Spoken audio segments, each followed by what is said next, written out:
Welcome to the Central Seminary podcast. Thanks for joining us today as we discuss biblical and theological issues relating to life and ministry. This podcast is a ministry of Central Baptist Theological Seminary in Plymouth, Minnesota. To learn more about Central Seminary, visit our website at www.centralseminary.edu. My name is Jared, and I'll be your host.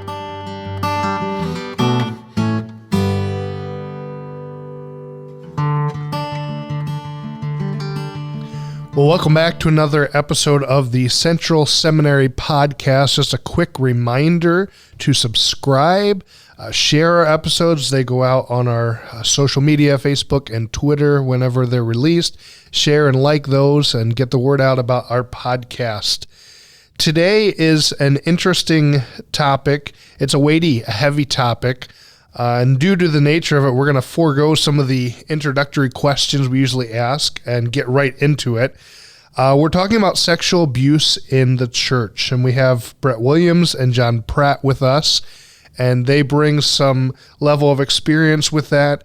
Let me just say that we are necessarily limiting our discussion. Otherwise, this could be hours long. So we're talking mainly about sexual abuse in the church, how to handle things that might happen at a church function, what pastors and churches should do, some of those items. We may have some follow-up podcasts in the future discussing some various other elements, but we're focusing mainly on sexual abuse. Brett, do you want to open us up and just talk about that briefly? Yes. So it's obviously a topic that is difficult. I think more people than we realize have some experience, whether it's direct or indirect, within a church. As the older I get, the more I travel around and speak and preach and teach in churches, the more I realize that this problem is truly universal. It's truly ubiquitous, and it is a serious problem that the church faces. And I use church in the broad, universal sense. I'm not talking about, say, a specific denomination or group or even ecclesiology. Many people, I think, mistakenly feel that it is an ecclesiology that lends itself necessarily to, say, a specific or more sexual abuse. And the data, I think, that I've read, or the research that I've done, just shows that that's not really the case. It happens across the board, regardless of the hierarchy, the ecclesiology, etc. Certainly it stems, I think, from human sin. Yeah. And that's kind of our first point that we're making here. And the reason why this is so important, because of human depravity. Satan can deceive any believer. And while this isn't, we're not necessarily focusing on pastoral abuse, sexual abuse, but that is a part of it. Good men have chosen to get into sins like these. And so it's a very weighty topic. Satan is a deceiver, and it is rocking the church world, so to speak, with certain reports that have come out and things that, it is surprising, but is not surprising. So we're going to talk about that. Brett, do you want to talk about your story, share a little bit what you're ready to share with us about things that you've had to deal with in ministry? Sure. So years ago, I was a youth pastor, and it came out that the senior pastor at that time had I'm not going to say inappropriate, I'm going to say a sinful relationship with an adult female. And so he had to resign from the church. About a year and a half later, that incident caused, let's say, an individual who was victimized to then remember the story and then to go public and then to report that to the police. Now, this individual was victimized when she was a young child. So it had happened many, many years there before the previous incident. Matter of fact, it had happened in another state. So we had to deal with that, obviously, at the church. Pastor was sentenced to 18 years incarceration in the state of Wisconsin. But that was very difficult. He had been the senior pastor of our church for about 16 years. Also, for me, who was the youth pastor there for about 4 years before, just hearing certainly not only just allegations, but truthful things that happened. This was a case that it wasn't a he said or she said. This was clear and factual. So, and I mean, the brave victim was believed right away. So our church had to deal with the fallout. And this is when I was a young man in ministry. I had to deal with media, had to deal with police, and how I handled it was, I think certain things I look back and say, boy, I should have done this differently. However, I can say there are many experiences that I learned from. So while that was a difficult and very arduous thing in my life, it was a great learning experience on how to handle that as a pastor in a church and when to see that. Yeah. And we'll get into a little bit more some of those procedures and what you did as far as reporting. Do you have anything you want to add, Dr. Pratt? Yes, I think that's helpful to, can I just take the conversation back a step and talk a little bit more about the ubiquitous nature of sexual abuse that we have to face in our churches. When we think about victims of sexual abuse, just generally, the stats have shown that 1 in 4 girls and 1 in 6 boys experience some sort of sexual abuse in our culture today. It's unbelievable. Mm-hmm. And when I'm using, and the way I'm using that term is to speak of physical or verbal involvement of a sexual nature with a child under the age of 18. So this would include incest, sexual molestation, sexual exposing. And so we're talking about a whole lot of victims that it may not be perpetrated in your church or on your church property, but you as individuals who are ministering to others in their local churches are likely going to, there are a number of people sitting in your church every Sunday who had to experience or did experience some sort of abuse of this nature. And it's an awful thing to have to deal with as a pastor, as you're trying to minister to people in your church. And so you have the situation that Brett has explained where you have to deal with the fallout of someone in pastoral ministry there. Thankfully, it didn't happen in the church itself. It happened in his life. Mm-hmm. And sadly for the victim of that sin. But then the church responded, as we'll be talking about here in a moment, with a number of different ways to do our best to try to prohibit any sort of behavior taking place in the church. We haven't mentioned here specifically the recent report that came out in the Southern Baptist Convention about all of the abuse victims and things that had taken place. And all of those stories were taking place, perpetrated by church leaders and ministers in those churches. Sadly, we're not here to talk about all of that, all the repercussions of that necessarily, other than to say that, as Brett has mentioned, this is something that has happened across denominations, and so sadly it does happen sometimes with church leaders. So that is one element that we want to talk about here, is how to do our best to protect the children in our churches from those who would abuse, whether it's a child, one of the children's workers, maybe just a member of the church that happens to be in the building at the same time as the children are, maybe not even be responsible for teaching or directing them, but they're there. And also then, sadly, even those who are in pastoral leadership who get involved with this. So there's that element. And then there's the other element when we have people coming to us as pastors, as we're seeking to provide biblical counseling and help for them, and they are victims of sexual abuse in their past in some way.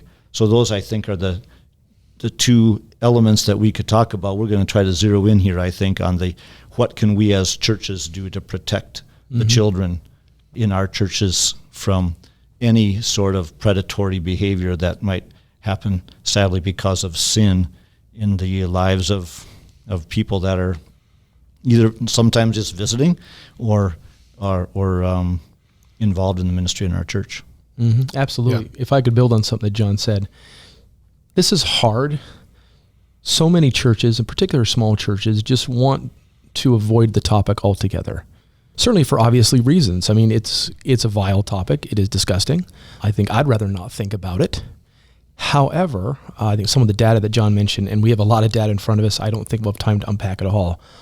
This is something I can almost guarantee you. I'm not saying it's happening now, right, in every church across the world. However, I think safely, especially if you look at some of the numbers that John cited, it likely has happened in your church. That's hard for people to hear. So how the church responds, and I think one of the issues is, as John mentioned, it's not just the response, it's the proactive approach as well, right? Yeah. So if all you do is respond to abuse in your church, then you're not actually helping anything. You're not saying, how can we mitigate this? How can we get this out in the open? How can we have conversations, even from the pulpit, about this? So I think I'm not saying churches want to hide it, although some churches do. Obviously, the report that John just mentioned showed that that is a problem. However, I think churches just want to ignore it. And this has to be a topic that is, I think, shared openly and publicly. And churches have to have this in the forefront of their mind. Yep. Help us think through the broad impact of sexual abuse in the church. Sometimes I just don't think we think about it, or we think about it one-dimensionally. Help us think through some of the impact it has when an incident happens in the church. So I think there's a reason. Obviously, the context, you need to be careful, but this is in the Synoptic Gospels, Matthew 18, Mark 9, I think it's, Luke, 17, to where our Lord is referring to hindering to small children, right? Mm-hmm. So he says the very famous, more well-known, citation or quote that if one of you is going to cause one of these little ones to sin, it's better that a millstone is wrapped around your neck and you were drowned into the sea, right? We also see in Revelation 19 that there's a list, let's say, of sins that are very specific, and sexual sin is one of those. I think this is a sin that's so heinous, so vile, just because it keeps on happening. And let me qualify that for a second. So when a child is abused in a sexual way, whether it's by a parent or, let's say, by a church worker, especially someone that they trust and they respect or is in a position of authority, they are almost abused their entire lives. That one or two or three incident or incidences actually follows them. Yeah. I read, it was in a report once, that sexual sin is the sin that keeps happening. So it keeps happening even when it stops. I'm not saying it physically happens ongoing, except certainly I think spiritually. It is vile just because it can ruin the victim for an entire lifetime. It can ruin churches. It's a different, I'll say, quality than certain other sins. I'm not saying it's the worst, right? And certainly I think theologically we need to be careful when we start to quantify sin, yeah. So yeah, classify or quantify sin. However, I think there's a qualitative difference, right? That if a sexual sin is done, especially to a child, can I give that just messes them up. Can I give some statistics that back up what Brett is saying? Victims of sexual abuse are 3 times more likely to experience depression, 6 times more likely to experience post-traumatic stress syndrome, 13 times more likely to abuse alcohol, 26 times more likely to abuse drugs, 4 times more likely to contemplate suicide. These are the ongoing effects that go into an adult's life that victims of sexual abuse have to face. So if we as churches can do anything and everything possible to protect those under our care, we are helping our children to have to avoid these types of effects that are so sadly, like Brett has said, ongoing in the lives of these victims. Yes, they can receive good biblical counseling, and they can do all. That's all involved with that, like bringing our laments to God and seeking to learn how to forgive and how to avoid bitterness toward the abusers and the perpetrators. But it is an ongoing challenge that these victims of abuse have to face the rest of their lives. And whatever we can do, we need to do it. Yeah.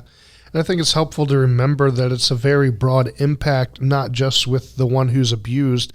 Even in some sense, there's a victimization of the person who's abused, maybe even some sort of a blaming. That happens sometimes, but even just a sense of everyone knows, if it's a public thing, everyone knows what happened to them, and that's a sense of vulnerability there. There's a breach of trust in the whole church. Betrayed families are going to leave because whoever it was, Sunday school teacher so-and-so, we trusted him, we believe that person. There's a mistrust of leadership. Why didn't our pastors protect us from this? Unwanted publicity, if it's a public situation, all these things, it's a very broad impact. It's not just isolated and narrow to one person, one abuser, and one victim. And I think, Jared, when you mentioned those items, I think those very things that you've mentioned, the public shame that happens for the victims and the public shame of the church and the church's testimony become the reasons why the church leadership, when they hear about these sorts of things, make really bad mistakes in how they work towards those victims, and they minimize what's happened. They try to rush the process so that it goes away.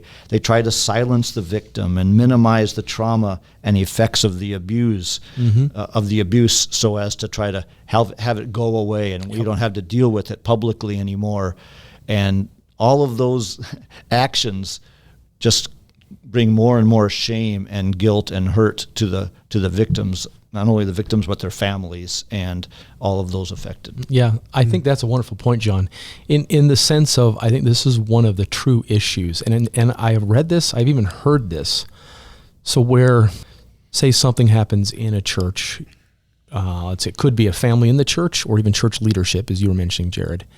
So it happens, and automatically, even in how we speak, not that we're doing it ourselves, but we automatically almost bifurcate, right? So the church and then the victim, right? As if the victim is somehow now, say, ontologically placed outside of the church, right? And so people start thinking, well, what will this do to the church's reputation, the church's ministry, right? When they don't realize the victim is the church. Yeah. Right?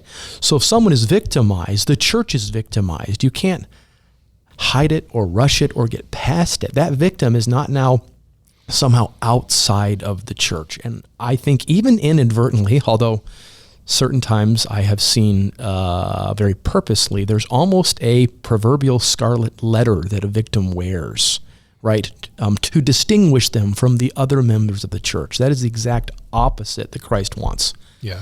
So when a victim happens, when someone is victimized, that is the church being victimized. And I would say, even ecclesiastically and with Christology, that is Christ himself, right?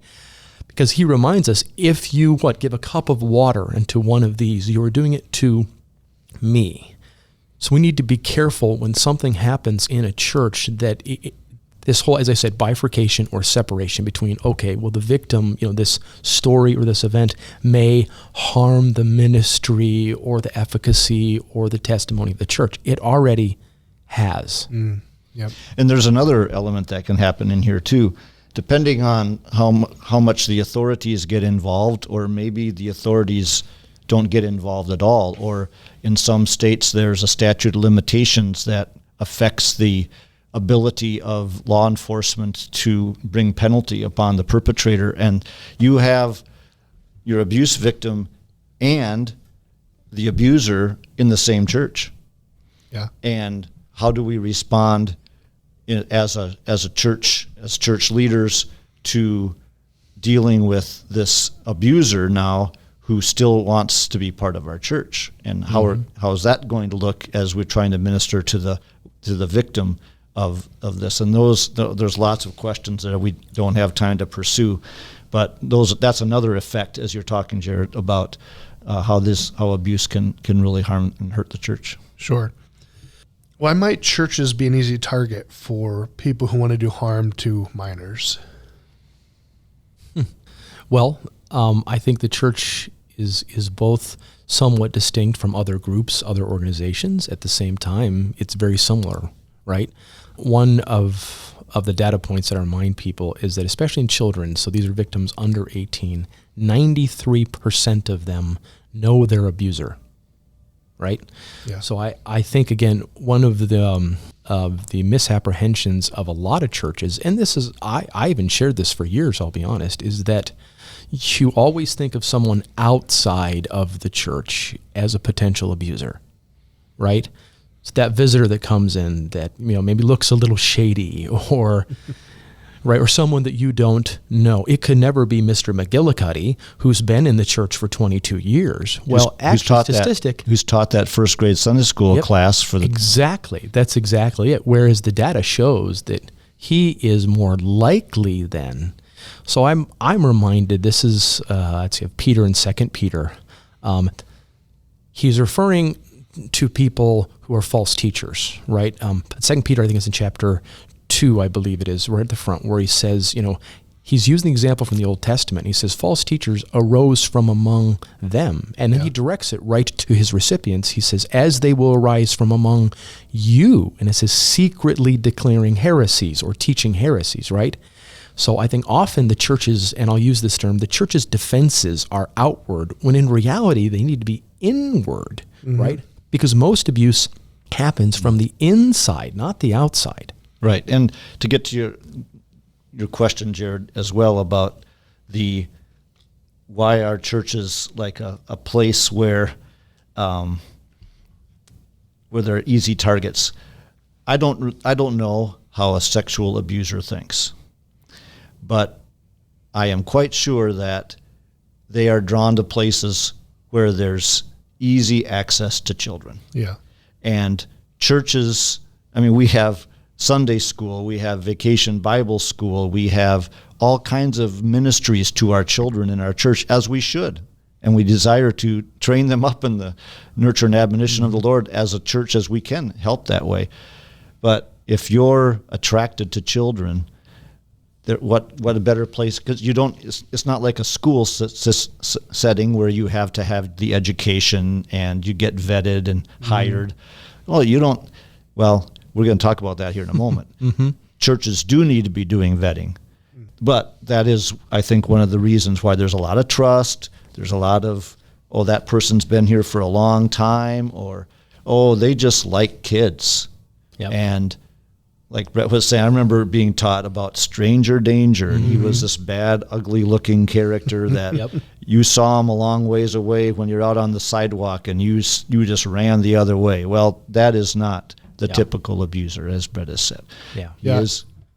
And I would add, I don't have the statistics in front of me, but from what I understand, a large percentage of abusers are those who've been abused themselves. Right. And there's kind of that cycle. And so if you have people in your church who grew up with that in their past, that even makes it more of a vulnerability in your ministry and something to keep an eye out for.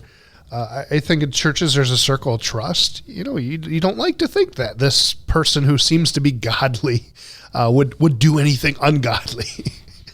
There's a spiritual environment. Sometimes churches are oblivious to the reality, or maybe they stick their head in the sand, so to speak. Churches always are looking for workers. They're always looking for children's workers. Children's programs take a lot of them. And so, like you said, Dr. Pratt, it can be easy to get in there and to see this as an opportunity. So if I could add to that, I think, as you said, in particular, there are a lot of churches who, either because of size or because of volunteer availability, whatever, they don't have the policies that they should. And if they do, said policies aren't really enforced, right? So who's going to do the junior church on Sunday morning? Well, anybody with some pulse or who can fog a mirror, right? That's what happens. And we almost have this, I'll say, pragmatic view. Sadly, the somewhat ironic thing is with other things in the church, we don't have that view. I'm aware of churches with wonderful music programs, and if you're going to be up on stage and you're going to be singing, right, you better be qualified to sing. Yet with children who are more valuable and precious than anything in the church, and our Lord makes that clear, will let anyone do anything they want anytime. Yep. I think that shows, the misvalue that we have or the misdirection. Sometimes we put value on things that aren't as valuable, whereas children, right, and even the safety of, let's say, everyone in the church, not just children, that should be at the top, I think, the priority. Just because, as you mentioned, the data shows that this sort of sin, it just keeps happening. That's why it's so vile and heinous. Yep. And I think you're absolutely right. We almost view the children's ministry as, the unimportant, the easy starting point from ministry. Get there, and then we'll give you greater responsibility. Well, maybe we should take a little more care about our kids. Even beyond sexual abuse, I think even like doctrinally. And there's a lot of weird stuff going on in children's churches and Sunday school, and we need to be careful, but especially for the topic at hand, we need to have some control over that. So that leads us into policies. How can good policies and procedures help minimize the opportunity for something to happen in the church, and what are some limitations of those? Well, I think limitation, first of all, is that no child policy is going to absolutely prevent any sort of, so don't think that we've got a policy, we're good. Yeah. That's limitation. But the positive is certainly important that every church must have a child protection policy in place. There's legal reasons, and of course you want to be doing everything you can to train your people to be thinking in this manner. So I've got five ideas, these are not original with me, that ought to be in every child protection policy. So here they go. First of all, there needs to be a 2-adult rule. Always at least 2 adults over the age of 18 in any classroom or ministry setting. Secondly, a 6-month rule. Can I back up Yes. on that? I think it's important that you qualified that as over the age of 18. Right.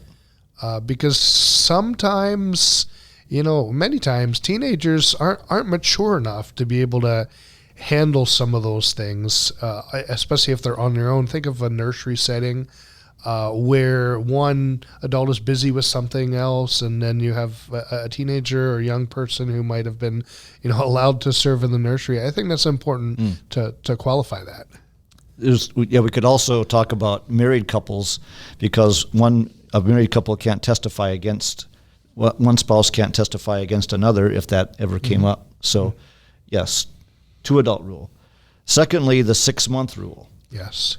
Anyone volunteering with children must be an active church member for at least 6 months. Now, this gets back to a little bit about ecclesiology here. You've got some churches don't even require children's workers to be members, which is a real mistake. But this a 6-month rule after they've joined gives you at least a little bit of an opportunity to get a sense of what kind of person that is if you didn't know them very well before they came and joined the church. Yeah, and I would say I've seen that work or heard of it work. In both of my ministries, I had the benefit of following men who had already had good policies in place. In fact, at my last ministry, one of the popular church insurance agencies had asked the senior pastor for his curriculum and if they could hand it out, because it was good stuff. And he had told me of a situation where someone came and wanted to join the church and wanted to get right involved with working with teens. And he said, no, we have this 6-month policy. The guy got upset, left, went to another church, and did some inappropriate stuff with teens. So that's really important. Right. All right, number 3, background screening. Of course, not everybody's criminal record gets noted on a background check, but at least make sure everybody has a background check. I would do it annually, but certainly every 3 years should submit to a background check. And that's something, if I could add to that, John. I think background checks are both great things, but sometimes they're also looked at magic bullets. Right. So you mentioned not everything is going to be at a background check. Yep. And again, the data shows, that a lot of abuse happens maybe for the first or second time with people who don't have records, right? Who's someone who may have been working in the church for a while. And so I would recommend that churches do annual maybe every other year, depending on the cost. However, I would also recommend and implore churches, that means everybody, hence including the pastor, right? Because it's more than just a reactionary, right? It's more than just let's just make sure that man who has a record is not going to be working with children. It's a proactive approach as well, saying, listen, everybody does this. When I was a pastor, when I became the senior pastor, I said, okay, everybody gets a background check every 2 years, myself included, right? Well, because I wanted to A, lead by example, and B, I wanted them to show that this has to be something that's all-encompassing. Knowing, certainly background checks are not, as I said, the magic bullet. However, I think they help. And, yes, there's more we could say there, but number 4, secure drop-off and pickup procedures. So you need to have a secure system for dropping. Now, if you have a larger church, you can have a name tag system where the parent drops off and where only authorized person can pick up. But there needs to be, whether you have sign-in sheets or matching name tags or electronic check-in system, but there needs to be a secure drop-off and pickup system. And then lastly, clear sight lines into every room. There's a reason why a lot of children's rooms in our church buildings have glass and wide open. Why is that? Well, we want everybody to see that there's nothing untoward happening in that room. We don't have to have privacy, and it's nice if it can be kept quiet, if you can have the door shut, but there should be sight lines easily seen. Everybody who's involved with the children can be seen what they're doing. And those are just some guidelines, but there are, I think, 5 good ones to start with when we develop a child policy. Yeah, and I would add, and maybe this is kind of wrapped up in your policy, have good training. So every year or every other year, you go through the policies, you have it printed out for the people. They have to sign. I am going to agree by, sign. I understand it. You have your definitions of sexual abuse and verbal abuse and physical abuse. All those things, and you take people through it.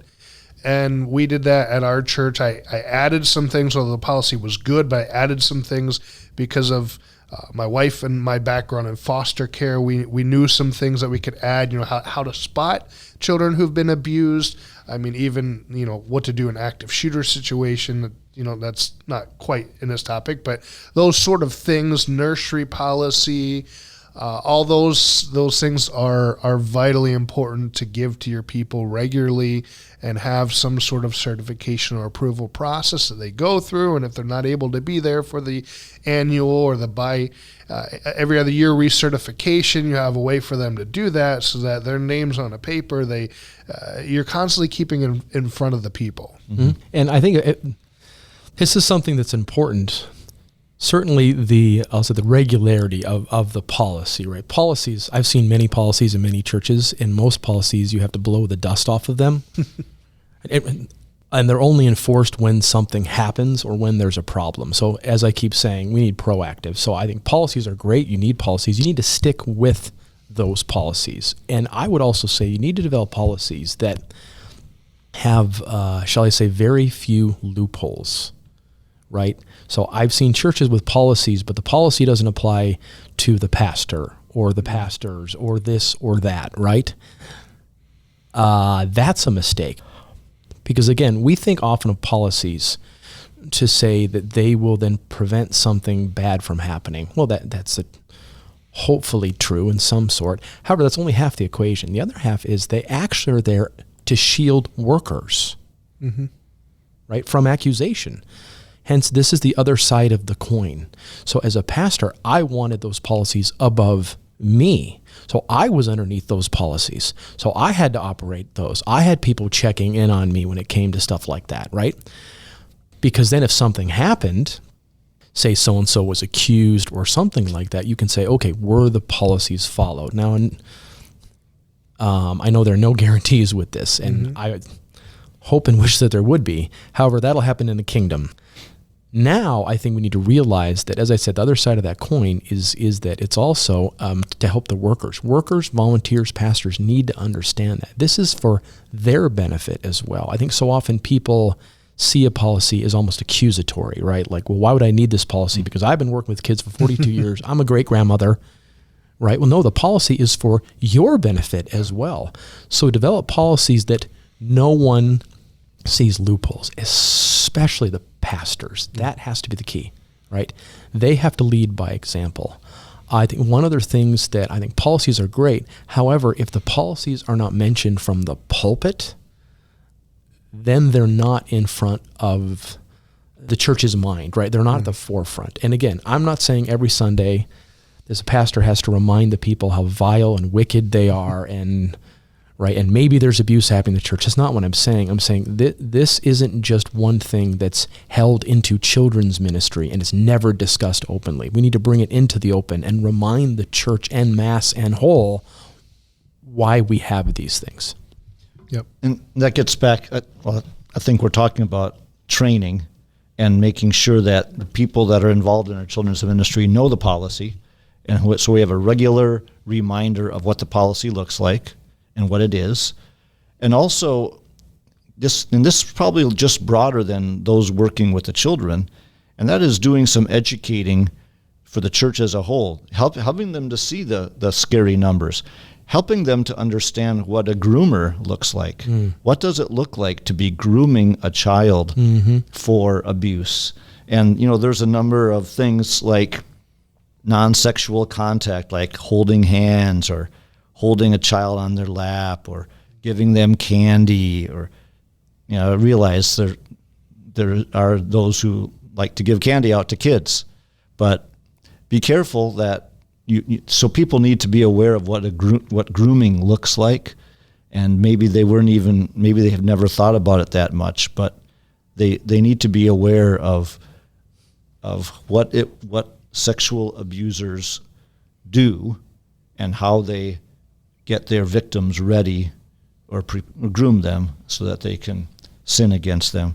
So it's important that these types of things are taught to the people. Yeah, I agree with that. I would also like to add that I think so often, especially the churches that I was raised in, and many that I've seen, this will be across maybe denominational boards, but I think what happens is that the church has very specific rules or even a specific milieu or culture, especially in its teen ministry. Right, so 90% of the effort of the youth pastor is to make sure the 15-year-old is wearing, say, appropriate length shorts, or that 16-year-old is not going to sit, let's say, too close to the 14-year-old. I'm not saying those are bad things. I'm saying it in jest a little bit. However, it's so sad that that's what churches do, and they think somehow they're helping their church, right? Well, most of the sexual abuse that happens outside of teen ministries. 50% of the abusers, this is in most churches, are over the age of 30. Right? I think 75% are over the age of 21. So often, I think, again, what happens is the church looks at the years, let's say, of puberty, right? It's like, okay, that's where we need to focus on. We need to make sure Johnny is not kissing Sally, et cetera, et cetera. Great. However, that is so small and minute in compared to what could happen. Yeah. So as I'm saying, most of the churches that I've seen, they have all these policies for teenagers, except when you're over 21, there are few policies, when actually that's the opposite of what should happen. Yeah, for sure. So Dr. Pratt, you mentioned some specific policies or procedures we ought to have. The 6-month policy, the open door or window policy. I know the church where I pastored before I came, there was a time when they went through and retrofitted all the doors with windows. Certain policies, procedures for protection there. Can either of you think of any other policies or procedures that ought to be part of your practice besides some of the ones that we mentioned? Well, I think certainly there are policies and procedures that happen, say, maybe if there's an allegation or if there's an incident, right? And I'm using terms that are very clinical. I want to be careful of doing that. Because I think one of the problems that the church has had is they, how am I going to say this? They mistakenly adjudicate the wrong thing, right? So the church, let's say, they want to handle it. I hear this all the time. Well, we wanted to handle it within the church, right? Well, if it's criminal, sorry, church, you don't adjudicate it. Yep. And that's actually has a whole lot of scripture. You have Romans 13, right? You have 1 Peter 3 when it talks about, that's when it comes to certain things that are clear sin, that the state and the county, whatever, has the God-ordained authority then to implement this upon the church. That's not persecution. That's righteousness, right? Yeah. So I think that's an issue. Also, they need to, if something happens, what are steps 1, 2, and 3 automatically that happen, right? So that it doesn't leave it up to the whim or fancy of a deacon or a pastor or some old guy or old woman who says, well, this is a person that you can't really believe them, right? So when I was a youth pastor, it happened, actually, it was on a youth activity that after youth activity, a young lady approached me and said, I was then sexually molested by another teenage boy. I'll be honest, I didn't believe her as far as I could throw her. That's not the point. My job and I would add my spiritual duty was to report that. I had to report that to the authorities. My job was not to adjudicate that. The police adjudicated, right? Hence, my job was to report. So when I was senior pastor and I found out the previous senior pastor was accused and admitted to these heinous acts back, this is 16, 17 years even before I was there. I'll never forget, I was called by someone. I was on vacation with my family. We came home a day early, and I dropped my family off at home, and I went right into the police. So, and I met with a lieutenant and said, okay, you're aware of these charges. I'm the new pastor of this church. What are you going to do? Hence, I talked with the police even before I spoke with my deacons, right? Yeah. And then the following day, we had the emergency deacon meeting, and everything started to take place. However, I think it's wise that there are policies in place. What happens if there's an allegation? What happens if there's an incident? So, as I said, it's not left into personal opinion or personal fancy about, oh, he said this or she thinks we could do that, etc. Yep. Correct. In fact, we have a legal obligation as what we're called all pastors are considered mandated reporters. Absolutely. And this would also be the teachers themselves are as well. And if you have any thought that there might be some sort of abuse taking place, or someone comes to you and says, Pastor, this has taken place, like Brett has said, you have an obligation to go right away.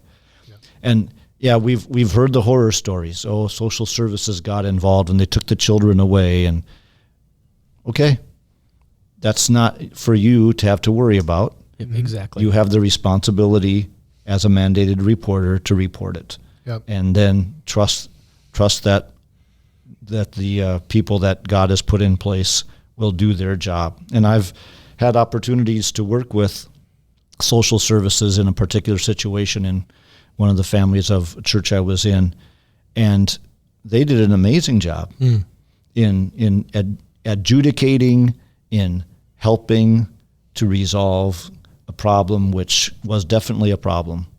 And rather than us as a church trying to do it, the Lord used the government well. And from my experience in foster care, I would say the situations where you think social services messed it up are usually really, really, really complex situations. If it's cut and dry, it's cut and dry for social services, and they're going to do the best they can. And the situations where you think, well, maybe they made the wrong call, it's usually a really, really deep and convoluted situation. But I think, Dr. Pratt, you mentioned the legal, there's a couple responsibilities. Legal responsibility, the moral responsibility, Brett, you mentioned that. The ethical responsibility, just as part of a good citizen in our community. We don't want those things going on. So there's multiple layers of responsibility when it comes to reporting. So do you want to talk are there any do's and don'ts for handling an incident? What does it look like to make that call, or do you go down, like you said, go down to the police station? How do you actually walk us through that process, and what are some lessons for do's and don'ts in something like that? Sure. I would say, number one, and I don't want to beat a drum necessarily, but I would say you have to be proactive about things, right? Don't just be reactive. So if there's an incident that happens in your church, as John said, you have a duty Right? I would say not only legal duty, you have a spiritual duty. You need to report that incident, right? However, when things start to pick up, I would be engaged with those local authorities, whatever they are. I think so often that the church just sees the world as this contra thing, which it is, certainly spiritually. However, as I said with Romans 13 and with 1 Peter chapter 3, well, oftentimes when it comes, let's say, to things like this, the government is actually friendly. It's being used of God and by God as a tool. That doesn't mean they get it right all the time. Mm-hmm. However, it means that we should trust in the providence and sovereignty of God, that he's working through those authorities, that he has ordained. That doesn't mean they're all approved. However, their existence is ordained. And so I would say have a relationship with them. As a pastor, I wanted to, let's say, foster and cultivate a relationship with our local authorities, including our police, who they ended up calling me if there's a situation that someone requested a pastor, I would show up at a scene, etc. Mm-hmm. That, I think, is key in the sense of don't be afraid to go and even remind them, hey, you have a spiritual duty. I can't tell you the number of times I was dealing with an officer or something, and I reminded them in Romans 13, saying, you are the sword of the Lord in a sense, and so do your duty and do it well, right? So I think, as I said, often what happens is that churches or groups or denominations, they automatically go into this defensive mode. How can we help the church, the ministry of the church, the testimony of the church? And that's when that separation happens, where it should be the church, I think, should be leading our society when it comes to, hey, we want to make sure the police do their job. And then secondly, shortly, I think it can't only stop there. I'm not talking about allegations that aren't, let's say, credible, right? So when the young lady who then came to me and said I was molested, I reported that. I didn't have to stand up that Sunday and say that. Of course not. I would be violating laws, etc. However, if something is credible and if something is happening, then don't be afraid to say, hey, we've got a situation here, right? Mm-hmm. So I remember with the incident is that I was talking about. Again, I was a young pastor. I was trying to figure this out sort of on my own. I found out, I went to the police. I met with the deacons that following day. And that Sunday morning, this is in the Sunday morning service, we stood up and the chairman of the deacon board, he read a statement. It was an official statement, right? And I got up and said some very hard things and said, we're going to do this right. We're going to be open. And I looked at the congregation. I did this on 2 or 3 occasions. And I said, okay, if there's anyone who was offended or abused by the former pastor in any way, I said, first of all, you can come to me. However, know that I'll go right to the authorities. I said, or you go right to the police and you will have our full support as a congregation. So that they knew I was not trying to hide something, not trying to cover something. This was open. It was terrible. I'll never forget the Sunday that happened. There were people openly weeping in the church. Actually, there were a number of women who got up and ran out weeping because this man had watched their children. So I understand the ramifications. However, if you try to mitigate the ramifications, it actually makes it worse. And not to pick on anyone in specific, but I think the report that just came out about the Southern Baptist Convention shows that certainly sins like this that are hidden for so long, they don't get better, they get worse. Mm-hmm. And what happens, victims become silenced, right? And they almost become further victims by the church, and they're moved aside when it needs to be out in the open. Yeah. I know we're nearing the end of our time, but wondered if you have some thoughts for what to do when someone comes to your church and they want to worship, they want to participate, and they have a record, they've been imprisoned for some sort of sexual crime against children. How do you handle a situation like that? Well, there's varying opinions on that. Some churches have a policy that will say, if we have knowledge of an individual that has been convicted, not just accused, but convicted, we will always have that person accompanied by somebody else. So the minute they come onto the church property, there's another person that will be with them the whole time they're here. That's certainly a way of protecting the children.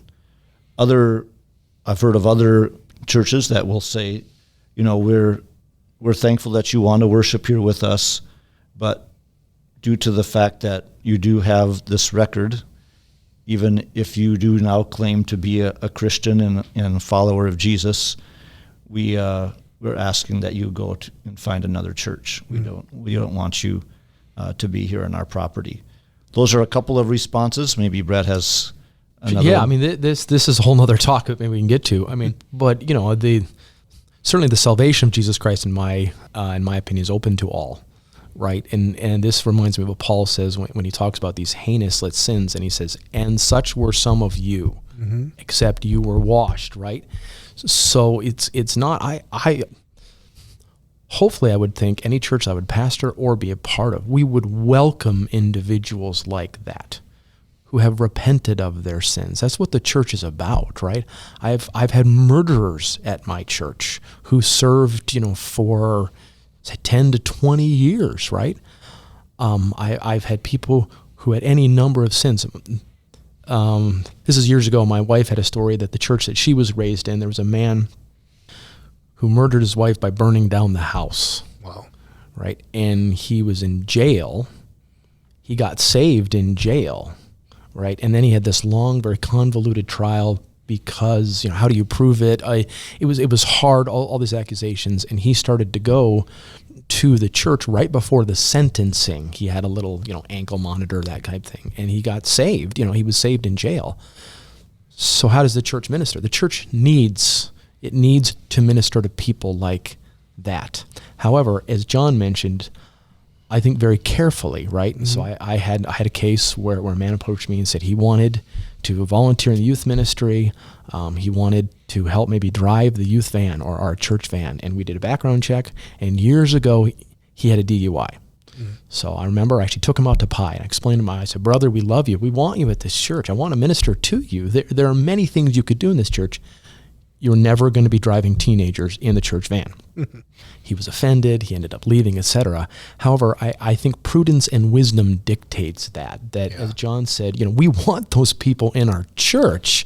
However, it has to be wise. We have to make sure there are policies, right? So obviously that person will never be working with children, right? In any way, shape, or form. There should be other aspects of the church that they can get involved with, right? Yep. So maybe a men's ministry where they're involved in a men's Bible study or something like that. There are other things they can do. However, again, I think that the outcome, let's say, of being lazy or sloppy is so grave, right? We're not going to take the chance. Yeah. So we will shield our children. We will shield those who don't have a loud voice in the church, let's say, while ministering. You can do those certainly simultaneously. You can do those well.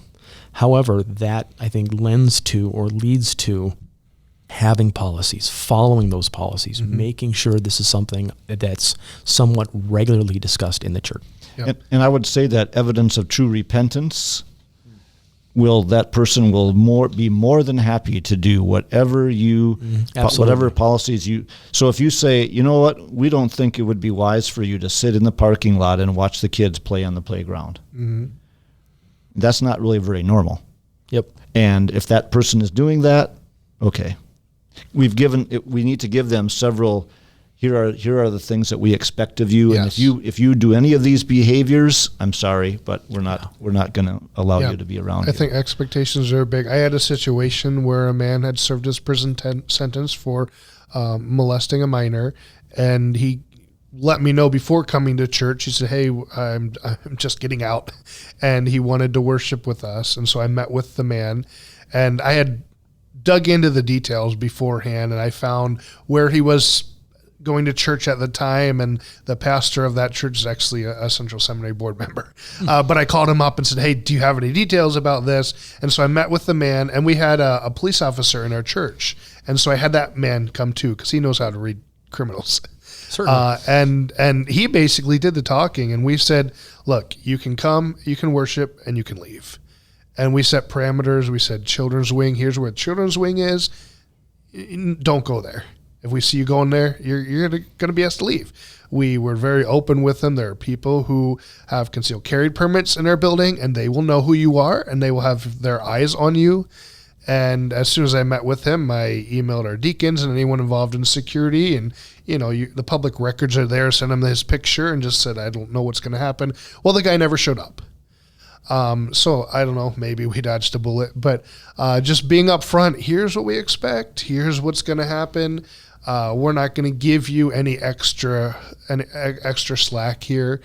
And like you said, if a person is truly repentant, they're going to say, okay, great, I'm going to come worship and leave. And they're going to abide by that. Mm-hmm. Any resources or books or trainings that you can recommend on how to deal with this or how to prepare your church for things like these?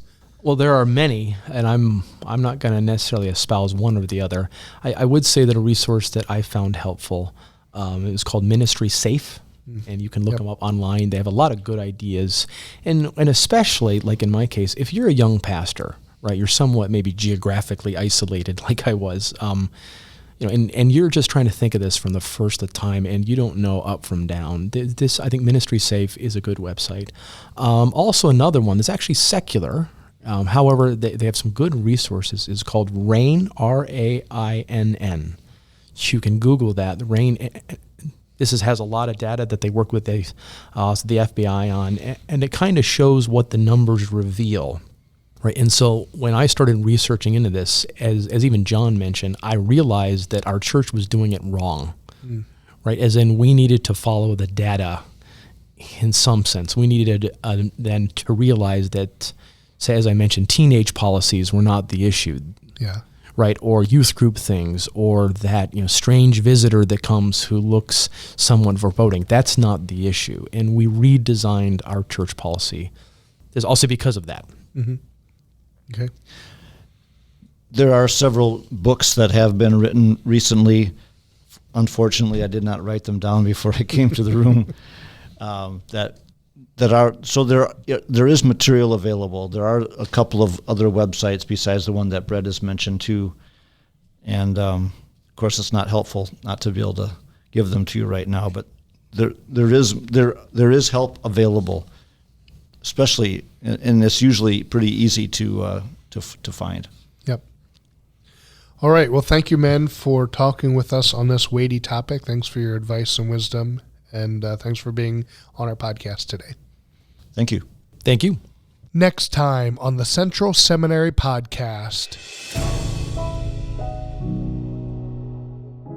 It actually also has a positive sense. Can you go ahead and say the word for us so that we can pronounce it accurately? How can God command these things? The idea, both positive and negative, is devoted to the use of God exclusively. That'll be interesting because this is a 3-hour discussion in class. I call Leviticus 18 the worst chapter in the Bible.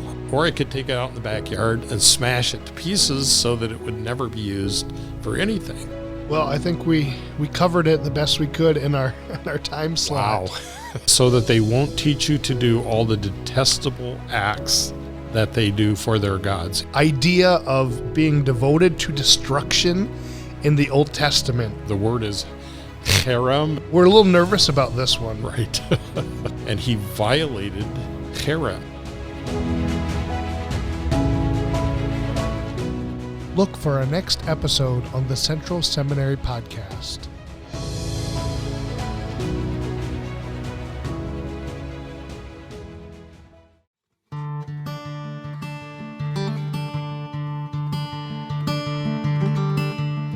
Thanks for listening to the Central Seminary podcast. Our mission at Central Seminary is to assist New Testament churches in equipping spiritual leaders for Christ-exalting biblical ministry.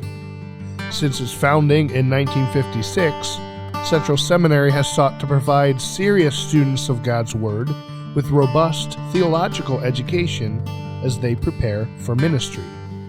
We have many graduates around the world who are serving in countless ways to spread the gospel and proclaim the name of Jesus Christ. Find out more at our website, centralseminary.edu.